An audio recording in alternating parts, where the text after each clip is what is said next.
Hello दोस्तों, नमस्कार, जय हिंद। माई पाठशाला पे आपका बहुत बहुत स्वागत करता हूं। दोस्तों, मेरा नाम है Anurag Sharma. SSC CGL exam में मैथ में मैंने 200 में से 200 स्कोर किया था, नॉर्मलाइज होकर हो गया था 244.44, और इंग्लिश में मेरा स्कोर था 193 जो कि नॉर्मलाइज होकर हो गया था 196 आउट ऑफ 200। तो सिलेक्शन पोस्ट फेज 12 की नई डेट आ चुकी है, 24, 25 और 26 जून। और सीपीओ का एग्जाम भी जो है हमारा 27, 28 और 29 जून को होगा। अब तो जो पहले 6, 7 और 8 मई था, अब वहां से आपको टाइम मिल गया है। लगभग 1.5 से 2 महीना आपको एक्स्ट्रा मिल रहा है। तो यहां पर बहुत सुनहरा मौका है कि आप सिलेक्शन पोस्ट के थ्रू जॉब अपनी पक्की कर लो। ठीक है, तो सिलेक्शन पोस्ट के आगे अभी आप मॉक्स दे रहे थे और आपके मार्क्स नहीं आ रहे थे, तो ये वीडियो आपके लिए आगे आने वाले टाइम में बहुत इंपॉर्टेंस रखने वाली है। इसीलिए आज ही से आपको किस तरह अपनी स्ट्रेटजी को चेंज करना है, कैसे आप मॉक्स में अपने मार्क्स बढ़ा सकते हो, उस पर हम डिस्कस करेंगे। छोटा सा डिस्कशन रहने वाला है सिलेक्शन पोस्ट फेज 12 में, कैसे आप अपने मार्क्स बढ़ाओ मॉक्स में। अभी आपका टारगेट क्या होना चाहिए? अब तो आपको टाइम भी मिल रहा है, तो जाहिर सी बात है कंपटीशन भी थोड़ा बढ़ेगा। यहां पे आपका टारगेट होना चाहिए कि किसी भी तरह 150 प्लस आपके मॉक्स में आने चाहिए। यही मॉक्स में, वहां जाकर के तो आप कितने भी लाओ 160, 70, लेकिन 150 प्लस मॉक्स में लाने हैं। और उसके लिए आपको क्या चीजें करनी है और डिटेल में डिस्कस करते हैं।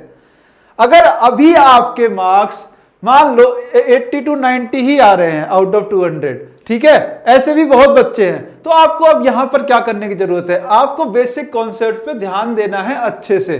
ठीक है, टाइम भी है अभी थोड़ा, तो बेसिक कॉन्सेप्ट अपने रिवाइज करो। और वो कैसे करोगे? जो भी सब्जेक्ट है आप उसमें अपने नोट्स रिवाइज करो। मैथ में, ठीक है, मैथ में नोट्स के सारे क्वेश्चन फिर से करो, देखो कि कौन से कॉन्सेप्ट आपसे बिल्कुल भूल जाते हो, एग्जाम के अंदर होते ही नहीं है ना। क्योंकि ऐसा नहीं है कि 80, 90 जब आपके आ रहे हैं कि तो आपको सारा आता है और फिर नहीं हो रहा, नहीं, कुछ कॉन्सेप्ट आप बिल्कुल भूल जा रहे हो, तो उनको रिवाइज करो। ठीक है, और प्रीवियस ईयर क्वेश्चन पे भी अभी आपकी उतनी पकड़ नहीं है, इसलिए उनको अच्छे से और प्रैक्टिस करो।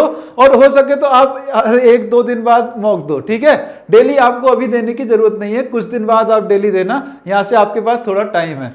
मैं कहूंगा अभी 20 दिन तक आप एक दिन छोड़ के मॉक दो और ये सारी चीजों पे ध्यान दो, कॉन्सेप्ट को दोहराओ, बार बार नोट्स दोहराओ। ठीक है, अगर आप 110 से 120 यहां पर स्कोर कर रहे हो तो आपको प्रैक्टिस करनी है ज्यादा से ज्यादा।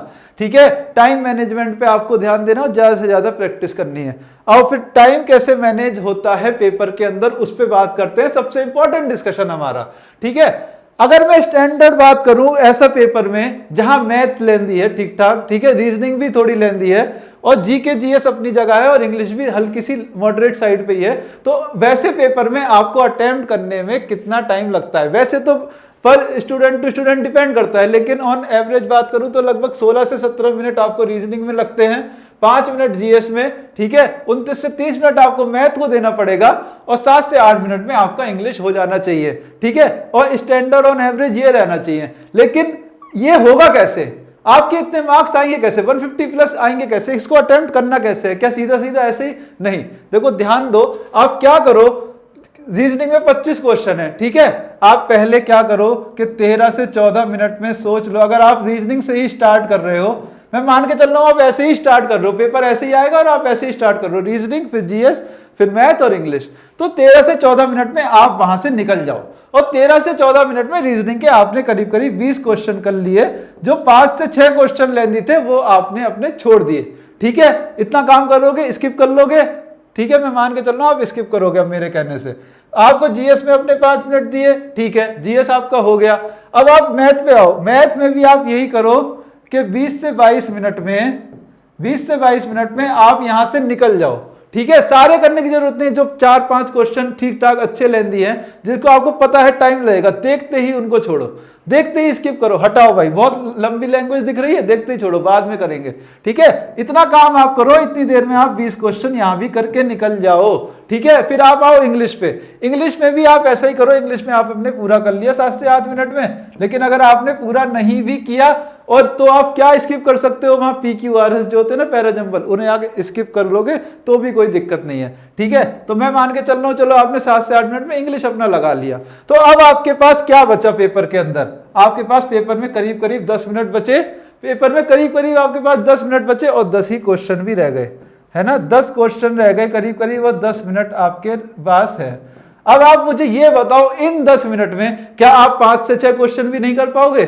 हाँ, 5 से 6 क्वेश्चन भी नहीं कर पाओगे क्या आप? मिनिमम मैं मान के चल रहा हूं 5 से 6 क्वेश्चन जो कि लेंथी भी हैं आप कर ले गए यहां से। ठीक है, अब आप ये चीज देखो कि आपने जो पेपर अटेम्प्ट किया उसमें आपने कुछ छोड़े भी होंगे, ठीक है, इनके अलावा, और आपके कुछ गलत भी होंगे। तब भी मैं मान के चल रहा हूं कि अगर आप इस तरीके से स्किप करते हुए और 2 बार में अगर 2 मतलब गो में आप पेपर करोगे तो मुझे ऐसी उम्मीद है कि 85 प्लस के अराउंड आप क्वेश्चन सही कर पाओगे। ठीक है, और यही तरीका होता है टॉपर्स की, यही अप्रोच होती है। ठीक है, इतने इतने मार्क्स जो आप देखते हो ना वो ऐसे ही आते हैं। ये अप्रोच आप यूज करना शुरू करोगे अभी से तो आपको मॉक्स में बहुत बेनिफिट मिलने वाला है। ठीक है, रही बात अगर मैं करूं मैथ्स की, तो देखो मैथ्स पे मैंने पहले सिलेक्शन पोस्ट के लिए प्रैक्टिस सेट कराए थे, फिर मैंने मोस्ट रिपीटेड पैटर्न सीरीज भी कराई है जहां पर मैंने एक एक कॉन्सेप्ट को भी पकड़ा है, और वो आगे भी मैं कराता रहूंगा चीजें। और अभी मैं मॉक टेस्ट करा रहा हूं सिलेक्शन पोस्ट के लिए, और अभी हमें थोड़ा टाइम भी मिल गया है। तो अब मैं ये गारंटी के साथ कह सकता हूं कि जो मेरी लाइव क्लास रहती है मैथ के लिए वो मोर देन इनफ रहने वाली है। वहां सारे के सारे कॉन्सेप्ट आपके मल्टीपल टाइम प्रैक्टिस करा दूंगा, और जो प्रीवियस ईयर है वो भी मैं वहां पे आपके सारे करा रहा हूं। ठीक है, कोई टेंशन आपको मैथ की नहीं लेनी है। मैथ में आपके 50 आउट ऑफ 50 ही आएंगे सिलेक्शन पोस्ट एग्जाम में, ये मैं बोल रहा हूं आपसे। आप अगर आप एक बार फॉलो करना स्टार्ट करोगे तो आपको समझ में आएगा, फिर आप पूरी की पूरी सीरीज करोगे वो, और आपको इतना बेनिफिट देने वाली है ना, सारे प्रीवियस ईयर, सारे इंपॉर्टेंट कॉन्सेप्ट, सारे अच्छे क्वेश्चन। ऐसा नहीं कि बस काम चलाओ काम चल रहा है वहां पे, बहुत ही ज्यादा अच्छे क्वेश्चंस हम वहां पे कर रहे हैं, और बच्चे बहुत अच्छे से आंसर भी करते हैं। सुबह 10 बजे मेरे साथ लाइव रहो, 1 घंटा दो, तो आपका उस 1 घंटे में सारा का सारा मैथ हो जाएगा। आपको कोई किताब पलटने की जरूरत नहीं, कोई नोट्स पलटने की जरूरत नहीं पड़ेगी, ये मैं बोल रहा हूं। ठीक है, चलो, तो अगर अभी यहां पर आपको सबसे ज्यादा इंपॉर्टेंस क्या है, अगर आप वोकैब करना चाहते हो, और वोकैब के लिए आप मैंने आपको बोला है पहले भी कि 90 डेज वोकैब हमारी आप ले लो, इस बुक को लेके रखो, आपको इंपॉर्टेंस समझ में आ जाएगी इस बुक की क्या है। जो सारे प्रीवियस ईयर है आपको एक जगह मिल रहे हैं कंसाइज वे में। ठीक है, जो सबसे इंपॉर्टेंट क्वेश्चंस है, सबसे इंपॉर्टेंट जो एंटोनिम, सिनोनिम और वन वर्ड है वो यहीं आपको देखने को मिलेंगे। आप इसको लेके रखो, और QR कोड भी साथ में वहां मिलता है। कोई भी आपका डाउट है आप इस नंबर पे कॉल करो। और सिलेक्शन पोस्ट बेस 12 के लिए अभी हमारा आप बैच भी ले सकते हो, जो भी टॉपिक में आपको प्रॉब्लम आ रही है, जिस भी सब्जेक्ट में, हमारे फाउंडेशन बैच से आप लर्न कर सकते हो चीजें। ठीक है, तो ये था मेरी तरफ से मॉक टेस्ट के लिए एक ही बहुत बेहतरीन स्ट्रेटजी। टाइम भी है हमारे पास अभी, ठीक है, टाइम मिल गया तो इस चीजों को आप इंप्लीमेंट करो अच्छे से। 1 टेस्ट, 2 टेस्ट, 3 टेस्ट ऐसे इंप्लीमेंट करते जाओ, और अब बहुत बेनिफिट होने वाला है इस स्ट्रेटजी का आपको आगे आगे। ठीक है, तो अब मैं आपसे विदा लेता हूं, मिलूंगा सुबह 10 बजे मैथ की क्लास के साथ लाइव। तब तक के लिए गुड बाय, टाटा, नमस्कार, जय हिंद।